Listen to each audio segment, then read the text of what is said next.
That actually does. It sounds amazing. Unfortunately, I think that the media plays a huge role in the division that we see all over the place. I mean, every opportunity it seems that they get, they use it to divide, even further down. I mean, look what happened during the pandemic. COVID split up a whole bunch of people, split my family up, right? Into two different camps. You're either, this or you're that. Yep. And some people on that side are really, really about that, and some of us are not. And so it was really crazy to see all that go down. But I mean, it's been happening way before that. It's just they put a huge wedge during that period. How old are you? 49. Okay, so if you think about it, I'm 70, as I said, so I'm a little older than you. Just But a little. Just a wee. I remember a time when the news was delivered by someone who's just delivered the news. They didn't deliver a ton of opinions, and there weren't all-day news channels like CNN and MSNBC and Fox News that gave you slanted views of the news. So part of what you're talking about is where you get your news from. And if MSNBC says this, Fox News says that, it stopped becoming news. It becomes rhetoric. I told you, for instance, that I wrote my first novel after starting to write a nonfiction account of what happened. The news today is almost a novel rather than a nonfiction account. It's whatever that channel's constituency is. News. It's not the news. It's not the news.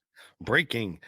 And it all sort of changed when I think Reagan changed it when they did the Fair Information Act, or they did away with it, or there was some sort of piece of legislation that was passed that made it to where they don't have to get both sides. You know what I mean? It can just be, it's basically infotainment now. Correct. And there's no, there's no accountability. And that's why you've got so many people going to independent media sources, like who's that? Glenn Greenwald. He's a good example. Right. Max Blumenthal is another good example. You've got, who's that other guy? Chris Hedges. That's another great example of somebody who's, is always speaking truth to power and the such, Well, think about it. Think about it. When I was a kid, you had three major networks. You had Walter Cronkite, Huntley Brinkley Report, and ABC didn't even have a newscast until much later on when you were a kid. But everybody got their news from Walter Cronkite or David Brinkley and Chet Huntley. Before that, they got the news from Edward R. Murrow. And it was simply the news. This happened in Washington. This happened in Detroit. This happened in Los Angeles. You didn't get all these opinions and political distinctions between this side and that side and everybody fighting with each other. And, is that the media? Is that politics? Our politics could be a little less, or a little more civil. Can't we get along? Should apply to that too. I'd like to see politicians from both sides get something done for the country for a change. It seems to be we need a reboot, not a reset. We don't need a great reset. We need a reboot. You know what I mean? The reset, they can take that thing back to the WEF. It's too late for a reset. We need a let's just do a real quick. Let's just give a jump start. You know what I'm saying? You ever do a bump start? You ever bump start a pox on all their houses? Man, we're just in a crazy place. But I mean, I guess it's as crazy as you let it get you. I mean, you still got to go to work. You still got to go and do the normal things. You still got to be a good person. You still got to, do whatever it is you need to do to survive. And, all the craziness that goes on around us. I mean, even the national scene, you know what I mean? Our national politics, to me, it's just this huge soap opera. and all the CNN pundits and all the MSNBC pundits and all these other people that are talking about it are just, they're talking about this week's episode, really. You know what I mean? They're talking about what's happening in Washington this week, what's going on in the theater of Washington this week, and they're just commenting. They're, you know what I mean? They're the comment section of a YouTube fucking channel. You Yep. know what I mean? Yep. That's it. And they're just a huge distraction. And if you're paying so much attention to that, what you're not paying attention to is what's happening in your own backyard and in your own political scene in your community, where things actually make a difference to you. Well, I think that's largely true. The idea that national politics don't affect you, I mean, just look at the last 4 years or 6 years.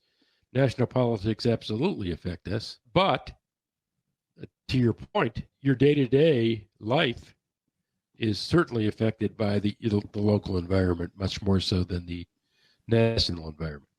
What I would say though is, again, I'd like our civil discourse to be much more civil. The idea that we can't disagree with each other without being it's us versus them all the time, that didn't exist back then, and I'm old enough to remember when it didn't. And there are people who are adults today who are not old enough to remember when it didn't, and that, I think, is a sad thing for America. I remember debates. I remember conversations. I remember stuff like that on PBS. I remember, and it wasn't short form like it is now. It wasn't just bites. You know what I mean? You would actually get an idea, you know, and there's, that just doesn't happen anymore. Actually, it seems like if you don't go along with certain narratives, you get shut up. You get shut down. And when you try to bring up your point, and certain, I don't know, communities, when they don't like your point, they just start throwing, instead of, and when they don't have an argument against what you're saying, instead of showing their argument, they attack you personally instead and derail the whole thing, and then turn it into something completely different. And that happens quite a bit. That's happened to me quite a bit. It does. It does. And that doesn't do anything. And nobody gets to see that side. And then, you know what I mean? And then if you react to that, now you're the bad person, you know? And so it's just an interesting place, man. It's just so strange. It's a tough time right now. No question. No question. But I think we can get through it. You know, I mean, we got through everything else. I mean, I don't think that we always have. I don't think that we're going, I think the way that we're going to end up off of this place is the universe is going to shake us off like they have the last, you know, 2 or 3 times that it's done it already. I think we're in more trouble of that coming than we are like any sort of civil war or anything else. I mean, people will be people, and at some point, you know, the pendulum will shift and it'll go back into a different direction. That's what it does. It just keeps going this way, you know, and hopefully there's more correction, you know, because it doesn't seem like the last few years there's been a lot of correction, just a lot of just going in one direction and, you know, not paying attention to anything. But hopefully pendulum will swing back into a more balanced society. Amen. Not that I'm any kind of preacher or anything, but I just hope, man. You know, that was a great sermon. I like that sermon. You should write that up.